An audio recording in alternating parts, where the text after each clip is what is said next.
Hi guys, আসসালামু আলাইকুম। It's me Roshni. Welcome to our another new blog. কেমন আছেন আপনারা সবাই? আশা করি সবাই অনেক ভালো আছেন। আল্লাহর রহমতে আমরা অনেক ভালো আছি। কিছুদিন ধরে কি পরিমাণে গরম পড়তেছে তা তো আমরা সবাই জানি। আর এই গরমের মধ্যে সাজুগুজু করে একদমই বাইরে যেয়ে রেস্টুরেন্টে খেতে ইচ্ছা করে না, তাই ঘরেই বানিয়ে ফেলাম রেস্টুরেন্টের খাবার। আর কিভাবে বানালাম তাই নিয়ে থাকছে আজকের ভিডিও। সো না টেনে পুরো ভিডিওটি দেখুন। আই হোপ আপনাদের সবার ভালো লাগবে।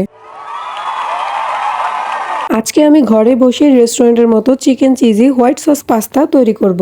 কিছুদিন ধরে কি পরিমাণ গরম পড়তেছে তা তো আমরা সবাই জানি। আর এই গরমের মধ্যে সাজুগুজু করে আমার গুড্ডুকে নিয়ে বাহিরে যেয়ে রেস্টুরেন্টে খাবো, এই সাহস আর ইচ্ছা শক্তি আমার কোনোটাই নেই। তাই ভাবলাম ঘরে বসে রেস্টুরেন্টের মতো খাবার বানানো যাক। কিন্তু ভাইরে ভাই, যেই গরম পড়ে ঘর আর বাহির নেই, দুই জায়গায় গরমে ফাটাই ফেলে। দিন আর রাত নাই, সমানে গরম পড়তেছে। তবে আমার মনে হয় এই গরমের মধ্যে নতুন কিছু ট্রাই না করাই ভালো।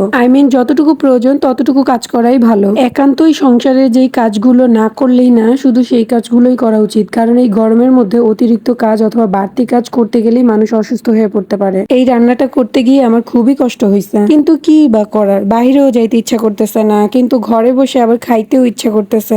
তাই ভাবলাম একটু না হয় কষ্ট হোক, তাও তো রান্না করা শেষ হলে তাড়াতাড়ি যে ফ্যানের নিচে বসতে পারবো। এই গরমের মধ্যে আমার রান্না করার নতুন টেকনিক হলো, আমি একবার রান্না করি, একবার দৌড় দিয়ে গিয়ে ফ্যানের নিচে বসি, আবার একবার আইসা রান্না করি, আবার একবার গিয়ে দৌড় দিয়ে ফ্যানের নিচে বসি, আবার কিছুক্ষণ পর পর গিয়ে হাত মুখ ধুই যাতে একটু ঠান্ডা লাগে। আমার মতো রান্না করতে গিয়ে কে কে এরকম পাগলামি করেন চাইলে কিন্তু আমার সাথে শেয়ার করতে পারেন। আর এই চিকেন চিজি হোয়াইট সস পাস্তাটা রান্না করতে কিন্তু একটু ঝামেলা আছে।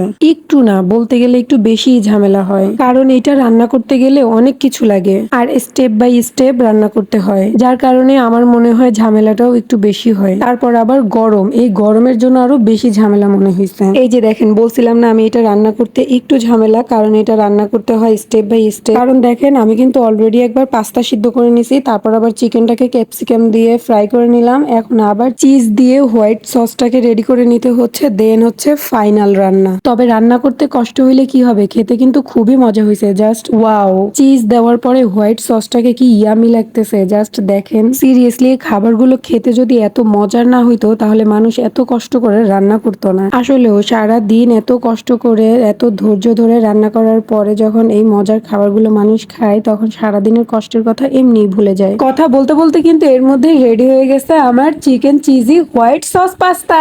আর এই গরমের মধ্যে কোক থাকবে না তা কি করে হয়, তাই দুজনের জন্য 2 গ্লাস ঠান্ডা কোক নিয়ে নিলাম। চাইলে কিন্তু আপনারাও এই রেসিপিটা বাসায় ট্রাই করতে পারেন, যদিও রান্না করতে একটু কষ্ট হয়, খেতে কিন্তু বেশ দারুণ হয়। যাই হোক, আমার আজকের ব্লগটা কিন্তু এই পর্যন্তই। দেখা হবে অন্য কোনো ব্লগে। ততক্ষণ পর্যন্ত ভালো থাকবেন, সুস্থ থাকবেন, আর আমাদের জন্য বেশি বেশি দোয়া করবেন। আল্লাহ হাফেজ। ও আরেকটা কথা, আমার ভিডিওটা যদি ভালো লাগে তাহলে অবশ্যই একটা লাইক দিয়ে আমার চ্যানেলটাকে সাবস্ক্রাইব করে দিবেন। Tata, bye bye.